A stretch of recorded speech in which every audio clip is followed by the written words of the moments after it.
Hi everyone, myself Dr. Deepak, robotic joint replacement surgeon from Kaveri Hospital, Trichy.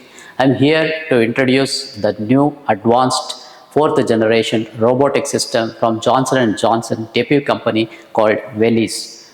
Why we are choosing this robotic system is, as everyone knows, after the wear and tear of a fourth stage of osteoarthritis of a knee, the best plan of treatment or a best surgery which is successful stood in the many decades is the joint replacement surgery, which is total knee replacement, which we used to do it by conventional and mechanical methods using a different zigs. In that, the chance of error from the human eyes will be more.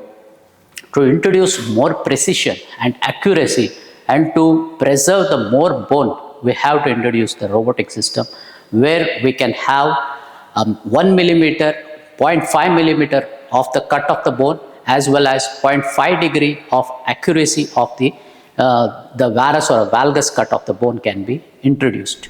With this, we are no need to have a ligament balance. With a proper cutting of the bone with the computerized robotic assisted surgery, we can accurately place the implants in what manner we can put it into the alignment, and with that the ligament all around the knee will be balanced properly. Hence it takes lesser times, lesser incision site, so patient benefits out of it, so they can be mobilized faster in the single day. With the knee bending of 90 degree, they can achieve within 1 or 2 days, and they can be discharged soon. So here I'm happy to introduce the robotic system which will add precision and accuracy to the total knee replacement surgery.